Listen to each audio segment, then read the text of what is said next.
मानव सेवा क्लब के तत्वावधान में क्रांतिकारी अमर शहीद प्रताप सिंह बारहट के बलिदान दिवस और जयंती पर एक कार्यक्रम का आयोजन राजेंद्र नगर के पार्क में शुक्रवार को हुआ।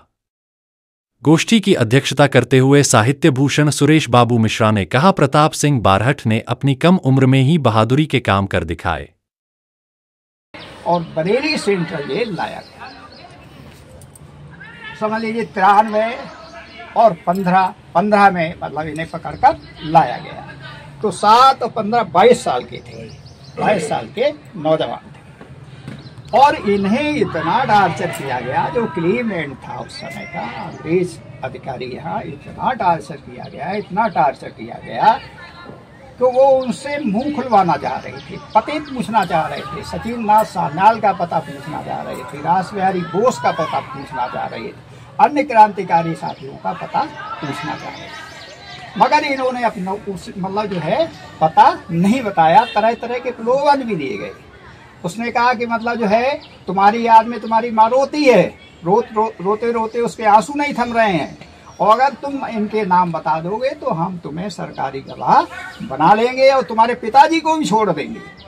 मगर इन्होंने प्रताप सिंह बारहट ने कहा कि मैं अपनी माँ के आंसू को मतलब उस रोने को चुप कराने के लिए देश की लाखों माताओं को नहीं रुला सकता।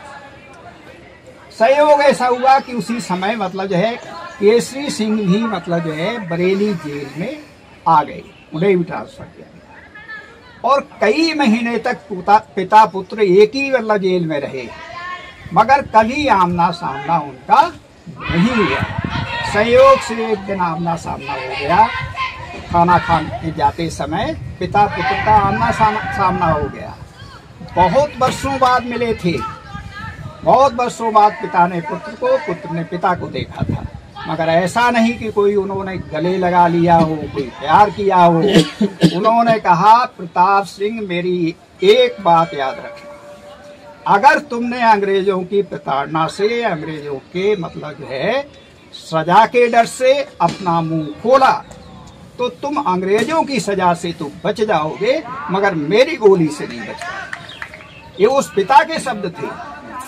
और प्रताप सिंह बारहट ने कहा कि पिताजी मेरे अंदर भी आपका ही रक्त बह रहा है, आप बिल्कुल चिंता मत कीजिए, मैं अपना मुंह कभी नहीं खोलूंगा। और उन्होंने अपने वचन का पालन किया।